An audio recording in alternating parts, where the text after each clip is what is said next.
तो नेक्स्ट है आपका dependence of reaction rate on concentration of reactant.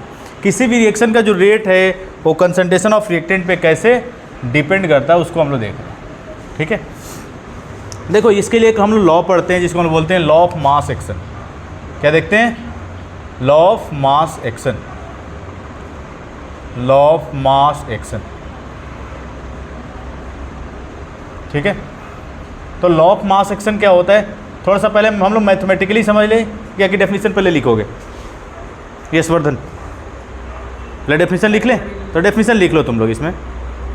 According to law of mass action, according to law of mass action,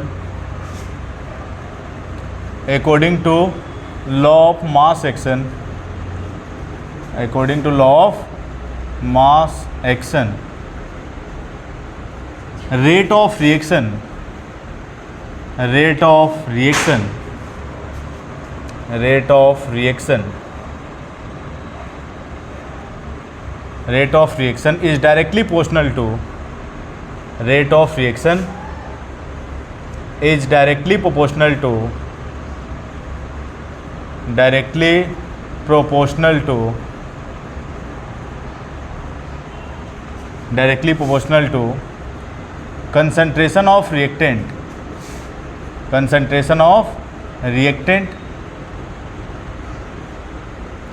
each raised to some power, each raised to some power, each raised to some power, each raised to some power, which may or may not be, which may or may not be, which may or may not be equal to their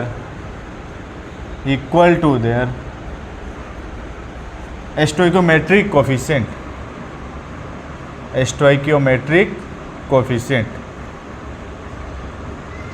stoichiometric coefficient। अब देखो mathematically इस चीज़ को हम लोग समझते हैं। किसी भी रिएक्शन का रेट जो होता है वो क्या होता है, अभी लिखो नहीं पहले समझ लो। किसी भी रिएक्शन का जो रेट होता है क्या होता है? Directly proportional to concentration of reactant each raised to some power which may or may not be equal to their stoichiometric coefficient. अब देखो मैथमेटिकली थोड़ा समझो, मैथमेटिकली ज़्यादा से समझ पाओगे तुम लोग। अगर हम लोग बात करें मैथमेटिकली,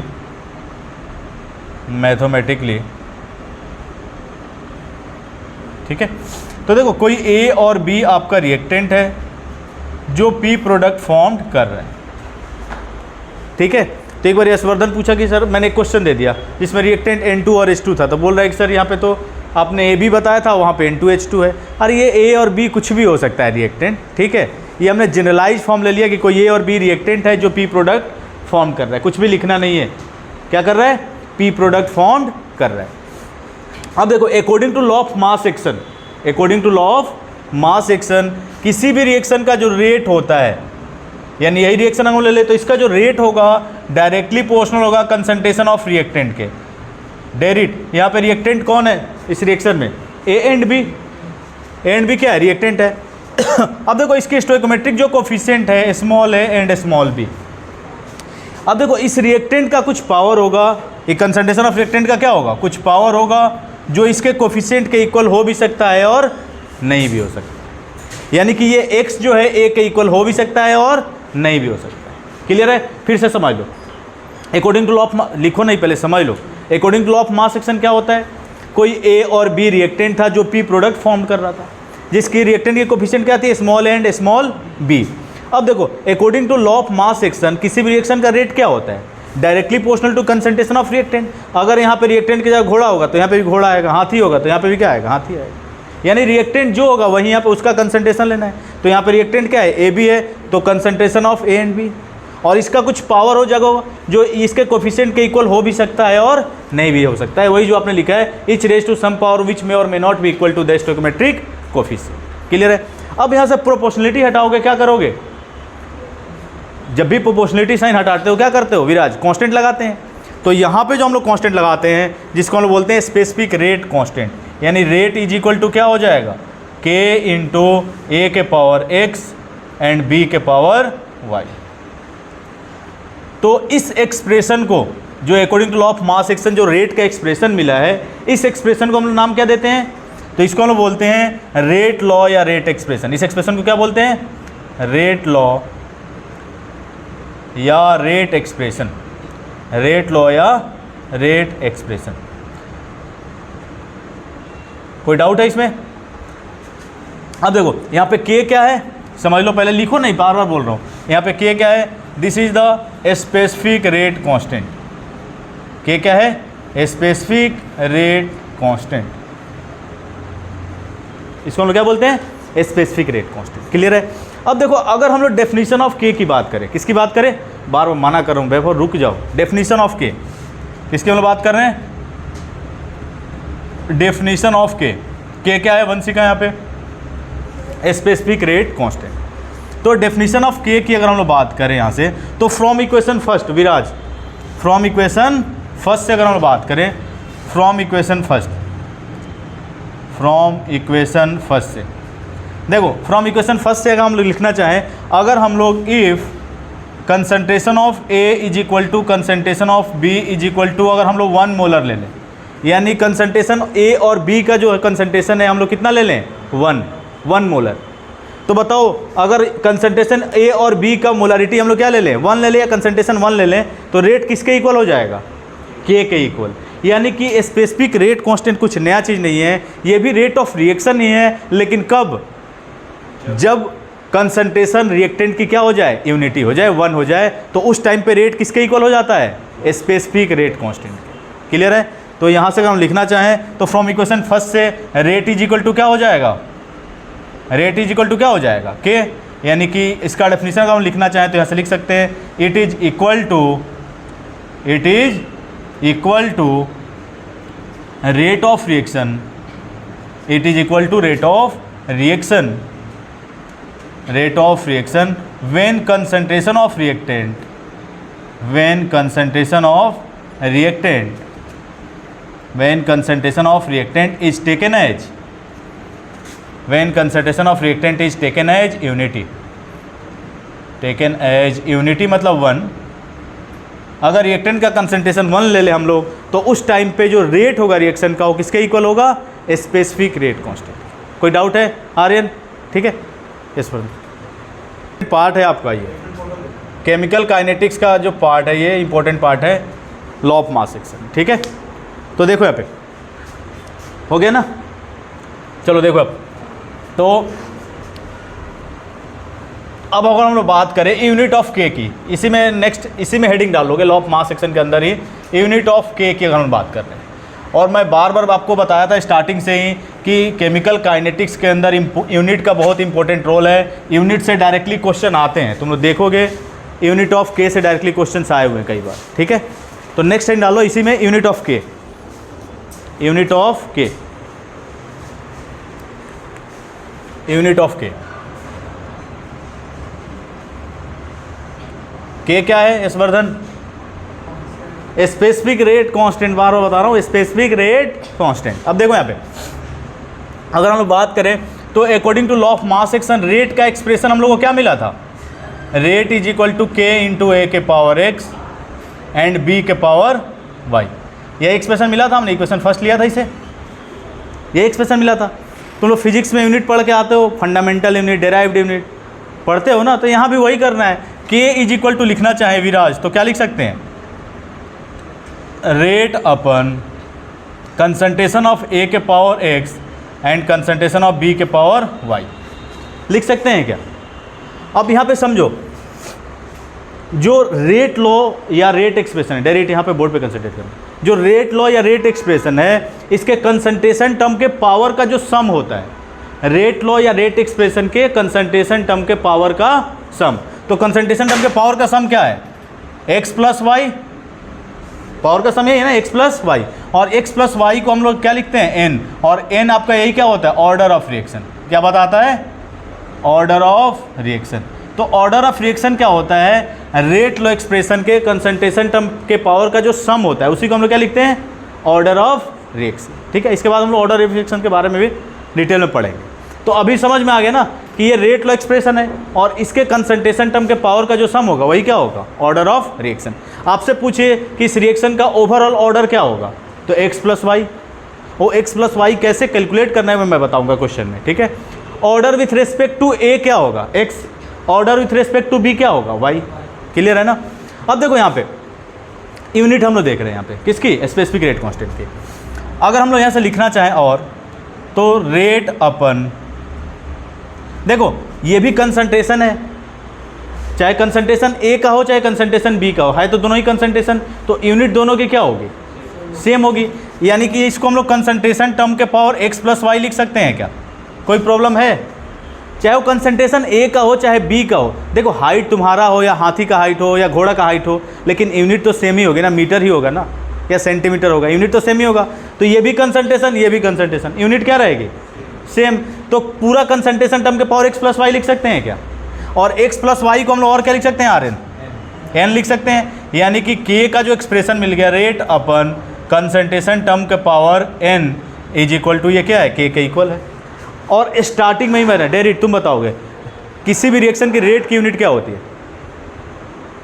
तो देखो स्टार्टिंग में मैं बताया था आपको, जब चैप्टर स्टार्ट किया था तो सबसे पहला यही बताया था, रेट क्या होता है, change in concentration upon change in time.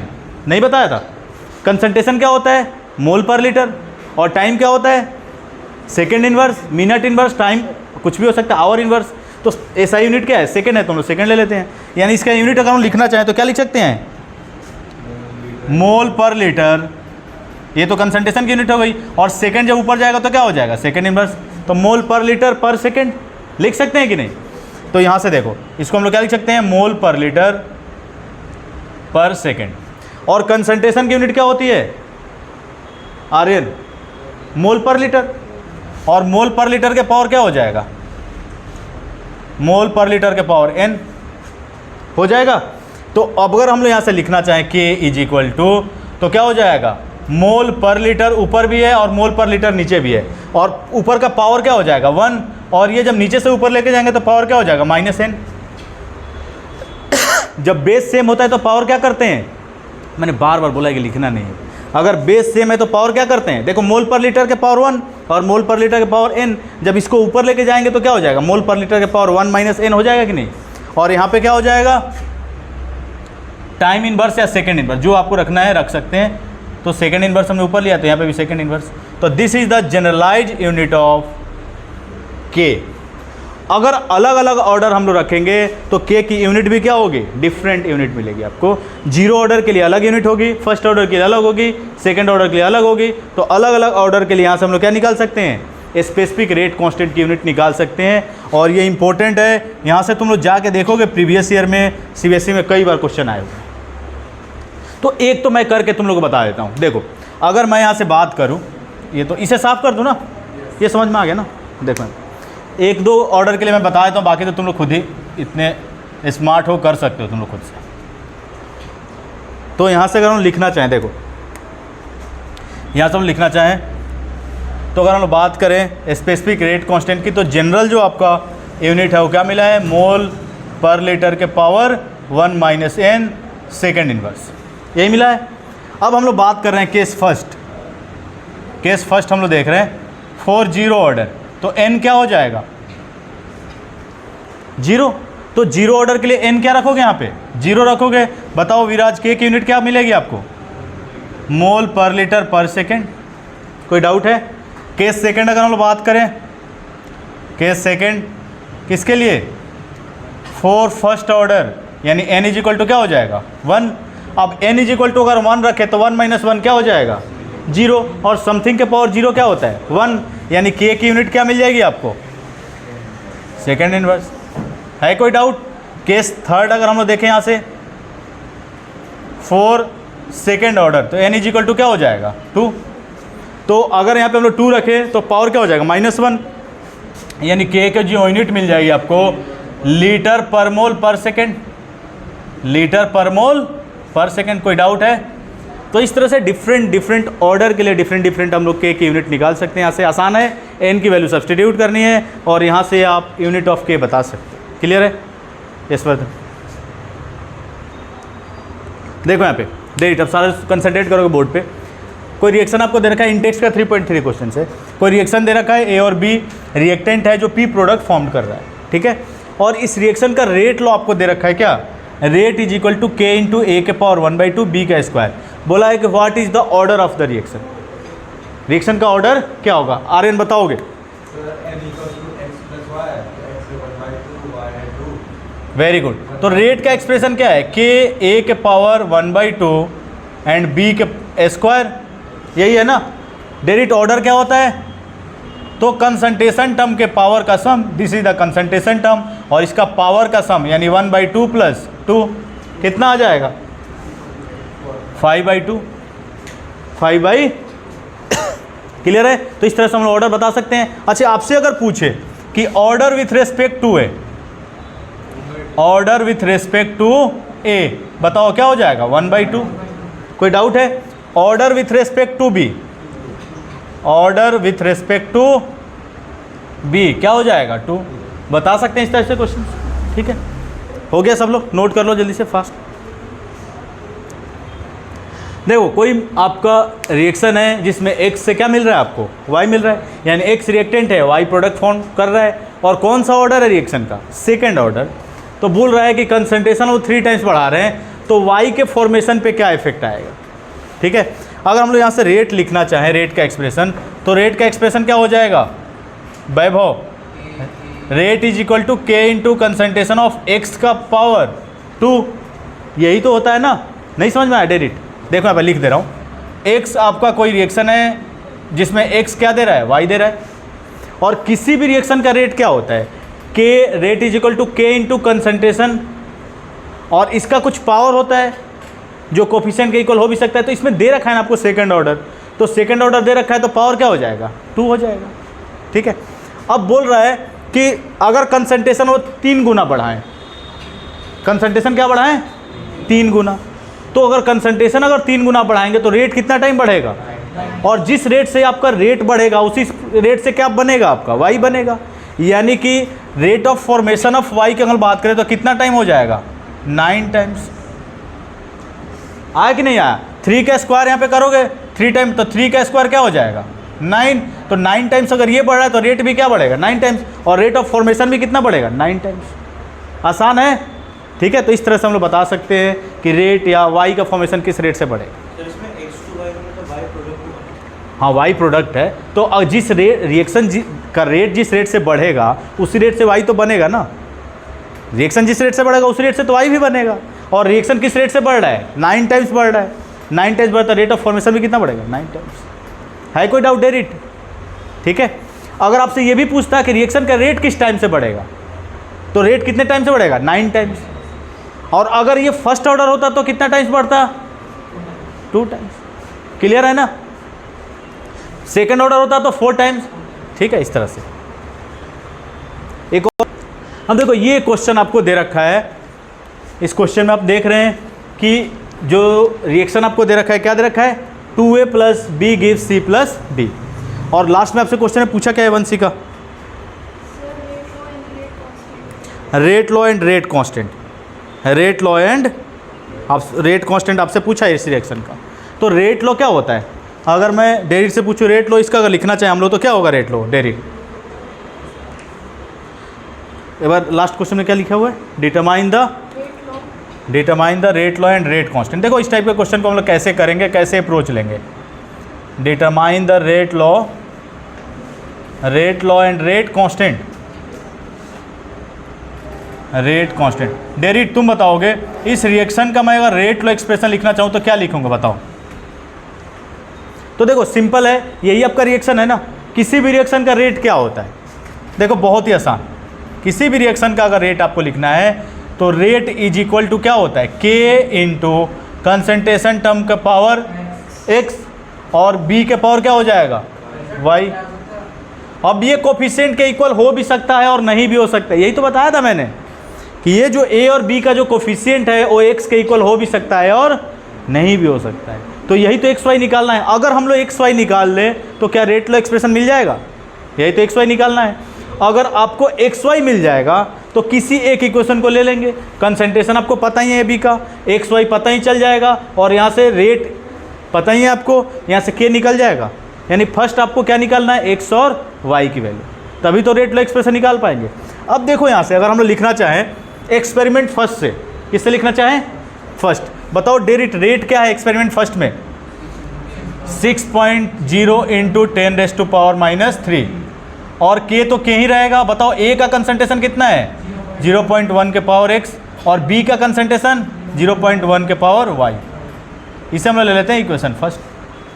Second अगर लिखना चाहें क्या लिखेंगे, 7.2 इंटू 10⁻⁻2 इज इक्वल टू क्या हो जाएगा, के ए का कंसंट्रेशन 0.3 के पावर एक्स और 0.2 के पावर वाई। कोई डाउट है? इक्वेशन सेकेंड ऐसे कर लो, इक्वेशन सेकेंड। नेक्स्ट थर्ड में बताओ क्या दे रखा है rate, 2.88 into 10⁻⁻1 is equal to K, A का कंसंट्रेशन कितना है, 0.3 के पावर एक्स और 0.4 के power Y. Equation third. Next last क्या दे रखा है, 2.40 इंटू 10⁻⁻2 इज इक्वल टू क्या हो जाएगा, के ए का कंसंट्रेशन 0.4 के पावर एक्स और 0.1 के पावर वाई। देखो कैसे अप्रोच लोगे, बहुत ही आसान क्वेश्चन होते हैं और इंपॉर्टेंट हैं, ये क्वेश्चन आते हैं लगातार हैं आपके एग्जाम में, ठीक है। अब देखो अगर हम लोग अगर एक्स का टर्म हम लोग को मान लो कैंसिल करना है, क्या करना है, या वाई का टर्म हम लोग कैंसिल करना है। अगर वाई का टर्म कैंसिल करना है तो equation first divided by equation fourth अगर हम लोग कर दें, क्या कर दें, equation first divided by equation fourth, यानी कि यहाँ से हम लिखना चाहें तो equation first divided by equation fourth. कोई डाउट है? तो क्या हो जाएगा, यहाँ से लिखना चाहें तो 6.0 इंटू 10⁻³ और डिवाइडेड बाई कितना हो जाएगा, 2.40 इंटू 10⁻²। के से के कैंसिल हो जाएगा, के से क्या क्या हो जाएगा कैंसिल, एक्स वाला ये वाई वाला टर्म पूरा कैंसिल हो जाएगा, 0.1 के पावर वाई और 0.1 के पावर वाई विराज कैंसिल आउट हो जाएगा। यहाँ पे क्या बचेगा, यानी 1/4 के पावर एक्स लिख सकते हैं क्या, कोई डाउट हो तो बता दो। 0.1 के पावर एक्स और 0.4 के पावर एक्स, तो पॉइंट कैंसिल, 1/4 के पावर एक्स हो जाएगा। कोई डाउट है? अब देखो यहाँ से इसको अगर हम लोग ऊपर लेके जाएं 10⁻⁻1 को, तो ये कितना हो जाएगा, 6.0 इंटू 10⁻⁻1 और डिवाइडेड बाई 2.40, और इसको हम लोग लिख सकते हैं 1/4 के पावर एक्स। इसको हम लोग लिख सकते हैं 0.6 डिवाइडेड बाई 2.40 और अपन 1/4 के पावर एक्स। कोई डाउट है? और इसको हम लोग लिखना चाहे कितने बार में कैंसिल हो जाएगा, 1/4, यानी कि 1/4 के पावर क्या हो जाएगा 1, और ये 1/4 के पावर क्या हो जाएगा x। पावर अगर बेस सेम तो पावर को क्या करते हैं, इक्वेट करते हैं, यानी यहाँ से x इज इक्वल टू क्या मिल गया, x इज इक्वल टू यहाँ से हम लोग को मिल गया x इज इक्वल टू मिल गया 1, x क्या मिल गया 1। यानी कि अगर हम लोग बात करें कि order with respect to a तो क्या होगा 1। कोई डाउट है? देखो लेकिन अगर कोफिशिएंट रखते तो क्या मिलता, 2 मिलता ना, तो इसी तो बताया था कि कोफिशिएंट के इक्वल हो भी सकता है और नहीं भी हो सकता। इक्वल कुछ स्पेसिफिक केस में होता है, मैं बताऊंगा, ठीक है। तो ये समझ में आ गया ना, कोई डाउट है? अब देखो, अब समझोगे यहाँ पे, अगर मैं यहाँ से y वाले टर्म को कैंसिल कर लिया, अगर x वाले टर्म को कैंसिल करना है तो आपको क्या करना पड़ेगा, equation second divided by third करूँ, equation second divided by equation third. तो इक्वेशन सेकंड पहले समझ लो, equation second divided by third अगर मैं करूं तो ये एक पूरा टर्म कैंसिल हो जाएगा, के और एक्स वाला टर्म। अब बताओ यहाँ पे एलएचएस में क्या बचेगा, 7.2 इंटू 10⁻⁻2 और 2.88 इंटू 10⁻⁻1 और इज इक्वल टू क्या हो जाएगा 1/2 के पावर वाई हो जाएगा ना, 1/2 के पावर वाई। देखो यहाँ पे 2/4 है तो क्या हो जाएगा 1/2 हो जाएगा, और 1/2 के पावर क्या हो जाएगा वाई। अब इसको अगर वहाँ से ऊपर लेके हम लोग जाएं तो ये क्या हो जाएगा 0.72 हो जाएगा, 0.72 और डिवाइडेड बाई 2.88 और इज इक्वल टू 1/2 के पावर वाई। और इसको हम लिखा था कितने बार में कैंसिल हो जाएगा 4 टाइम्स में, यानी कि 1/4, तो इसको 1/2 का स्क्वायर लिख लें, कोई गलती तो नहीं है। और 1/2 के पावर y, क्योंकि बेस को सेम करना है डायरेक्ट, इसमें कैलकुलेशन में कोई डाउट तो नहीं है। 0.72 से कितने बार में कैंसिल हो जाएगा, 4 टाइम्स में, तो 1/4 को 1/2 का स्क्वायर लिख सकते हैं, ठीक है। और यहाँ पे y इक्वल टू क्या मिल गया, 2, यानी x आपको 1 मिल गया, y 2 मिल गया। अब इस x y की वैल्यू यहाँ पे ला के रख देंगे, तो हम लोग को रेट का एक्सप्रेशन क्या मिल जाएगा, क्या, ये 10⁻⁻, जब -1 ऊपर आएगा तो 10⁻+1 हो जाएगा, और यहाँ पे 10⁻⁻1 हो जाएगा। कौन सा दिमाग खराब तो नहीं है तुम्हारा, ये 10⁻⁻, जब 1 ऊपर लेके आएंगे तो ये +1 हो जाएगा, और 10⁻⁻1 और 7.2, 10⁻⁻1 एक पॉइंट इधर लेंगे तो 0.72, सही तो है कैलकुलेशन। वंश का डाउट है कुछ, ठीक है, एक बार सही से देखो, कैलकुलेशन तुम्हारा मिस्टेक हो रहा हो, ये बिल्कुल सही है।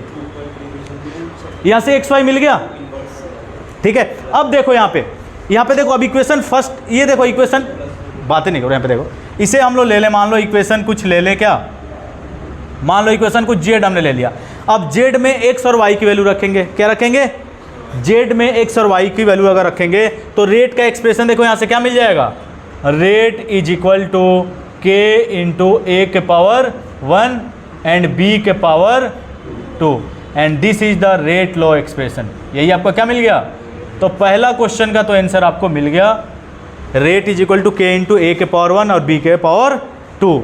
अब हम लोग क्या करेंगे, कोई एक इक्वेशन उठा लो, कोई जो तुम्हें अच्छा लग रहा हो, जो तुम्हें पसंद हो, और वहाँ से k की वैल्यू क्या करो, a का कंसंट्रेशन रख लो, b का कंसंट्रेशन रख लो, रेट का रख लो वैल्यू, और यहाँ से क्या फाइंड कर सकते हो, k, ठीक है यशवर्धन। तो पहला क्वेश्चन का आंसर मिल गया ना, रेट लो एक्सप्रेशन का क्या होगा, वैभव, रेट लो एक्सप्रेशन क्या मिल जाएगा, rate is equal to k into a के पावर 1 और b के पावर 2। आपसे पूछे, अगर इसमें पूछता आपसे कि अगर मैं b का कंसंट्रेशन 2 टाइम्स कर दूं, क्या कर दूं, 2 टाइम्स, तो रेट कितना बढ़ेगा, 4 टाइम्स, 3 टाइम कर दूं तो 9 टाइम्स, a का कंसंट्रेशन मैं 2 टाइम्स कर दूं तो रेट भी कितना होगा, 2 टाइम्स। क्लियर है ना, तो इस तरह से बता। अच्छा, इसका अगर मैं ऑर्डर लिखना चाहूँ, इसे साफ कर दूँ, देखो यहाँ पे अगर मैं पूछूँ वैभव ऑर्डर विथ रेस्पेक्ट टू ए क्या होगा, ओवरऑल ऑर्डर क्या होगा, ओवरऑल ऑर्डर 3, वेरी गुड, यानी ए और बी का जो पावर का सम होगा वही क्या होगा, ओवरऑल ऑर्डर। अब हम लोग को सेकंड में निकालना था के। अब कोई भी एक्सप्रेशन हम लोग ले लें, इसमें से पहला इक्वेशन हम ले लेते हैं, 6.0 इंटू 10⁻³ इज इक्वल टू, बताओ के ए का कंसंट्रेशन कितना है 0.1, और x की वैल्यू कितनी मिली है 1, और 0.1 के पावर y की वैल्यू कितनी मिली है 2, क्या मिल जाएगा यहाँ से, k इंटू ये कितना हो जाएगा 0.1, और इंटू ये कितना हो जाएगा 0.01, और अगर k इज इक्वल टू लिखना चाहें तो क्या हो जाएगा 6.0 इंटू 10⁻³ और इसको अगर हम नीचे लिखना चाहें तो 1 इंटू 10⁻³ लिख सकते हैं क्या, कोई डाउट है, 3 डेसिमल उधर लेके जाएंगे तो पावर क्या हो जाएगा 10⁻³ और 10⁻³ 10⁻³ क्या हो जाएगा, कैंसिल आउट, और k की वैल्यू क्या मिल जाएगी आपको 6। अच्छा, यूनिट लिखना है, क्या लिखना है यूनिट, बताओ ऑर्डर क्या मिल गया आपको 3 ऑर्डर मिल गया। तो अब देखो हम लोग देखो यहाँ से लिखना चाहें यूनिट, तो k का एक्सप्रेशन क्या मिला था, मोल पर लीटर के पावर 1 - n, और मिनट इनवर्स, मिनट में है तो मिनट में रखेंगे, और पावर यहाँ पे क्या रख लो 3 रख लो, विराज पावर क्या रख लेंगे यहाँ पे 3, तो k की यूनिट क्या मिल जाएगी आपको, मोल पर लीटर के पावर -2 हो जाएगा, अगर 3 रखेंगे तो -2 हो जाएगा, कोई डाउट है, n इज इक्वल टू 3 रखूँगा मैं तो क्या मिल जाएगा -2। अब देखो मोल का स्क्वायर क्या हो जाएगा, मोल के पावर -2, लीटर का स्क्वायर टाइम इनवर्स, यूनिट क्या मिल जाएगी, लीटर स्क्वायर मोल के पावर -2 टाइम इनवर्स, और टाइम क्या है मिनट है तो मिनट में रख लो, यानी k की यूनिट क्या मिलेगी, मोल के power -2 litre square time inverse, या टाइम मिनट में है तो मिनट इनवर्स, है कोई डाउट। और यहाँ से हम लोग k की, तो स्पेसिफिक रेट कांस्टेंट आपको कितना मिल गया 6, किसी भी इक्वेशन में रखोगे क्या मिलेगा 6 ही मिलेगा। क्लियर है, तो आज के लिए इतना रहने दें, बाकी नेक्स्ट क्लास में डिस्कस करते हैं यशवर्धन।